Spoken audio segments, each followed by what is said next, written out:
Durante muitos anos, o Botafogo de Futebol e Regatas viveu preso entre a grandeza da sua história e as dificuldades do presente. Um clube que já revelou ídolos eternos, conquistou títulos importantes e carregava uma das camisas mais tradicionais do futebol brasileiro, mas que entrou nos anos recentes lutando contra dívidas, rebaixamentos e falta de competitividade. Até que em 2022, tudo começou a mudar com a chegada do empresário americano John Textor e a transformação do futebol do clube em SAF dentro do projeto internacional da Eagle Football, conectando o Botafogo a equipes como o Olympique Lyonnais, o Crystal Palace FC e o RWD Molenbeek, iniciando uma nova fase em que o clube deixava de pensar apenas em sobreviver para voltar a pensar em competir em alto nível, reorganizando finanças, estrutura e planejamento esportivo com um modelo baseado em scouting internacional e valorização de atletas. E aos poucos o torcedor começou a perceber que algo diferente estava acontecendo quando jogadores começaram a chegar com qualidade técnica e perfil competitivo. Nomes como Luiz Henrique, Thiago Almada, Savarino, Igor Jesus, Tiquinho Soares, Marlon Freitas e o goleiro John passaram a formar uma espinha dorsal forte que transformou o Botafogo em um dos elencos mais organizados e competitivos do país, criando um time com identidade ofensiva, intensidade física e capacidade de decisão.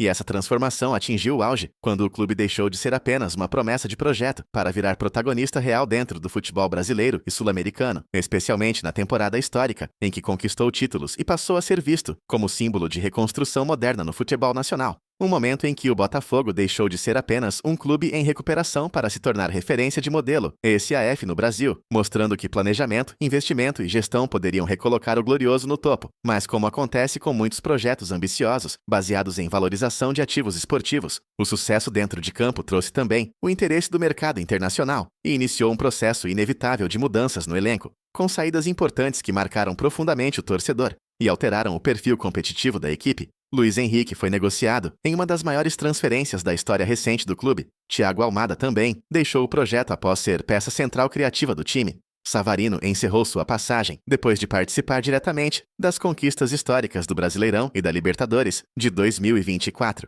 e acabou transferido para outro clube do futebol carioca em 2026. Igor Jesus, destaque ofensivo e convocado para a seleção brasileira, foi vendido ao Nottingham Forest FC em negociação milionária, após ser protagonista inclusive no Mundial de Clubes. Tiquinho Soares encerrou seu ciclo depois de liderar o ataque em temporadas decisivas. Marlon Freitas deixou o meio-campo para atuar no Sociedade Esportiva Palmeiras. E o goleiro John, um dos menos vazados do Brasileirão, também entrou na rota do futebol europeu, após negociações com clubes da Premier League e posterior transferência ao Nottingham Forest, mostrando que o projeto esportivo do Botafogo não era apenas competitivo, mas também altamente valorizado no mercado internacional. E esse movimento de saídas marcou uma virada de fase dentro da SAF, porque ao mesmo tempo em que confirmava o sucesso do modelo de formação e valorização de elenco, também criava um desafio enorme para manter o nível técnico do time, sem perder identidade competitiva. E foi exatamente nesse momento que o clube passou a viver uma temporada de transição, marcada por reformulações, troca de comissão técnica e mudanças estratégicas, com o técnico Martim Anselmi assumindo a missão de reorganizar a equipe em meio a um cenário de pressão por resultados e reconstrução do elenco, enquanto internamente o clube também lidava com debates sobre a continuidade das vendas de jogadores importantes, já que o treinador chegou a demonstrar preocupação com a redução das opções disponíveis no elenco, após derrotas importantes e momentos instáveis da equipe, refletindo um conflito natural entre o modelo financeiro da SAF e a necessidade esportiva de manter competitividade imediata. E ao mesmo tempo, o clube vivia um período de instabilidade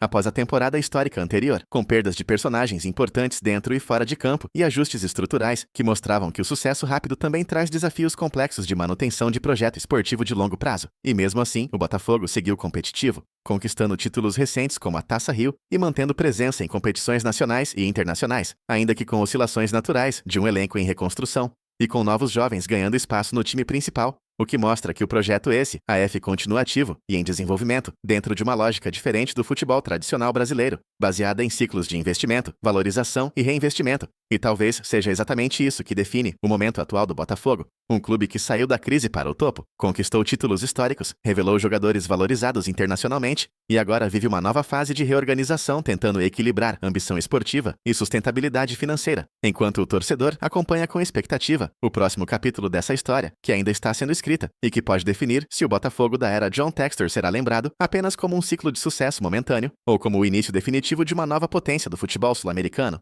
Agora deixe aí nos comentários se você gostou do vídeo ou o que deve melhorar para apoiar o canal nesse início, pois o futebol vai muito além dos 90 minutos.